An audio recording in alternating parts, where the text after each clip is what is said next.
A nossa primeira notícia de hoje é a seguinte: o Tribunal de Contas da União instaurou um processo para apurar supostas infrações às regras fiscais com a PEC que amplia os benefícios para as famílias de baixa renda em algumas categorias. O texto, já aprovado no Senado e que tramita na Câmara, aponta que todas as medidas serão executadas por meio de crédito extraordinário e tem validade até o fim do ano. O processo foi aberto no tribunal a partir de uma representação do procurador Lucas Rocha Furtado, do Ministério Público. Furtado questiona as ações em benefício da população, alegando que a atual gestão só piorou o sofrimento da população e não levou em conta a crise mundial. No entanto, o técnico e ministros do TCU dizem que não cabe à Corte de Contas controlar a constitucionalidade de atos aprovados pelo Parlamento. Furtado tem um longo histórico de ações contra o atual governo. Foi ele quem pediu, em março de 2021, o afastamento temporário de Bolsonaro e de ministros, alegando suposta inércia e omissão nas políticas públicas de saúde no combate à Covid-19. O subprocurador também agiu em outros casos contra o atual governo, pedindo a investigação dos gastos do ex-secretário especial da Cultura, Mário Frias, em viagem a Nova York, o suposto superfaturamento nos ônibus escolares, a distribuição de títulos de terras no Acre, os gastos no cartão corporativo e, mais recentemente, uma alegada interferência de Bolsonaro na Petrobras. Um e-mail enviado em 2004, durante a gestão petista, também revelou que Lucas Rocha Furtado procurou a então consultora jurídica do Ministério de Minas e Energia, Erenice Guerra, para saber se seria apropriada ou não uma ação que seria apresentada contra o governo. A mensagem foi encontrada em computadores do Palácio do Planalto durante a investigação da Polícia Federal sobre tráfico de influência envolvendo autoridades do governo Lula. No e-mail, o subprocurador do TCU ainda coloca-se à disposição para alterar o texto, caso Erenice considerasse necessário. Começo com você, Roberto Mota. O que acha desse questionamento, Mota? Será que pode prosperar uma ação como essa? É difícil de entender, Brown, porque, como você disse, o TCU não controla a constitucionalidade de atos do governo. A função do Tribunal de Contas da União é examinar, revisar, aprovar ou rejeitar as contas da União. Por isso ele se chama Tribunal de Contas da União. Eu não consegui entender direito nem porque o TCU instaurou um processo. O que parece que a gente está vendo aqui é mais um exemplo do ativismo judicial. Como a gente já disse aqui muito, o ativismo judicial ocorre quando o judiciário toma funções, papéis que são dos outros dois poderes, legislativo e o executivo. O ativismo judicial é um câncer da democracia. Por quê? Porque quando acontece o ativismo judicial, você tem pessoas, servidores públicos, que não foram eleitos, não receberam voto popular, usurpando papéis de pessoas, de representantes do povo que foram eleitos no executivo e no legislativo. Então, eu espero que isso não prospere. Agora sim, Guilherme Fiuza já está com a gente também. Te passo a palavra então, Fiuza, para a sua análise sobre esse nosso primeiro destaque, para suas manifestações, suas considerações também. Bem-vindo, boa noite, Fiuza. Bem, Vitor, como se não bastasse a interferência em outros poderes, o ativismo judicial do STF, do TSE, agora temos também o TCU, fica difícil, né, seguirmos qualquer linha de progresso no Brasil, discutir reformas importantes, se mesmo prerrogativas que são do Congresso, elas são derrubadas exatamente por esses militantes, como o senhor Lucas Furtado, Alexandre de Moraes, ministro Barroso.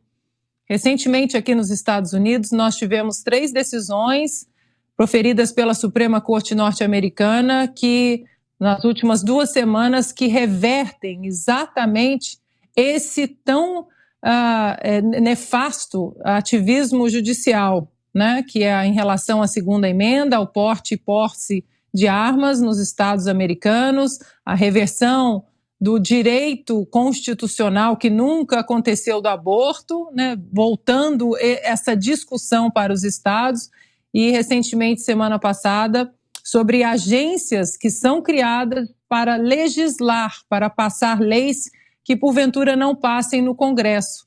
Isso a Suprema Corte disse não, essas agências não podem legislar.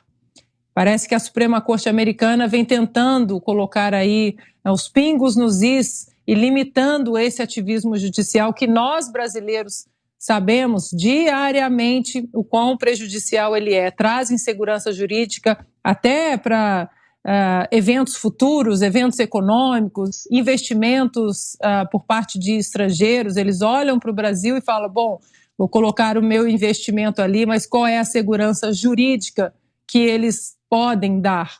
E nós sabemos, infelizmente, que a resposta é quase nenhuma. E aí, mais uma vez, não custa tocarmos nesse assunto, porque nós temos que repetir. O presidente, esse ano, eleito em outubro, nomeia mais 2 ministros para o Supremo Tribunal Federal em 2023. Será que damos conta, além de STF, ativista, TSE, TCU e mais 2 ministros dessa estirpe no nosso caminho? A pergunta é retórica, Vitor. Augusto. Bom, é o exemplo, péssimo exemplo, dado pelo Supremo Tribunal Federal, sendo copiado primeiro pelo puxadinho mais próximo, né, o TSE, Tribunal Eleitoral, Superior Eleitoral, e agora por outros tribunais, todos os que aparecem por aí. Vamos botar os pingos nos is. Eu tenho certeza de que o Zé, que costuma abrir esse tipo dessa roda de comentários quando o assunto é essencialmente uma coisa de Brasília, eu acho que ele certamente estaria dizendo o seguinte: quem é que faz o TCU nesse negócio? O TCU é um tribunal formado frequentemente por políticos da pior espécie, que conseguem uma aposentadoria dourada lá, porque sabem que não vão se reeleger. Aquilo sim, o Tribunal de Contas de Brasília, o Tribunal de Contas da União, não me refiro aos bons tribunais estaduais que existem por aí e que eu conheço bem e que trabalham direito, me referindo ao TCU. Eles fazem a política lá. É absolutamente desnecessário. Vamos ver por quê. Vocês ouviram falar do TCU enquanto acontecia o Petrolão, enquanto acontecia o Mensalão? É tudo da área deles. Por que eles não vão investigar o que acontece ao lado, né, quando envolve, né, o que eles não querem? Né? Por que eles não vão dar conselhos aos filhos que continuam governadores, filhos de vários juízes É juiz que chama, o Vitor? Ele é subprocurador. Ele é subprocurador, Augusto. Hã? O do TCU? É. O Lucas Furtado é subprocurador. Subprocurador, pois bem. Tudo a mesma coisa. Eles são indicados por critérios políticos. Agora, vocês ouviram falar de alguma ação deles enquanto aconteceu o escândalo ali ao lado? Vou dar um exemplo. Eu reli, era tanta roubalheira que a gente não conseguia acompanhar. Eu peguei de novo a inauguração, começo das obras da usina, da siderúrgica, da refinaria Premium, numa cidade do interior do Maranhão, do finzinho, já na campanha de 2010. O que aquilo ali é um documentário, não precisa mais nada, sobre o estelionato completo. Aparece o Lula e a Rosiane Sarney, que era candidata à reeleição, numa pá carregadeira ou coisa parecida. Depois aparece o prefeito agradecendo o espetáculo desenvolvimentista que se vai assistir por lá. Aí aparece o Sarney elogiando o Lobão elogiando o Sarney e tal, e dão as obras por começadas e que se preparem os moradores, porque aquilo ali vai ser uma explosão parecida com a de Brasília antes da inauguração. Sabe que fim levou essa refinaria? Nenhum. Ela nunca saiu do papel, provocou um prejuízo calculado entre 3 bilhões a 5 bilhões e pronto. Cidades continuam do mesmo tamanho e não fizeram nada. Alguém do Tribunal de Contas se manifestou?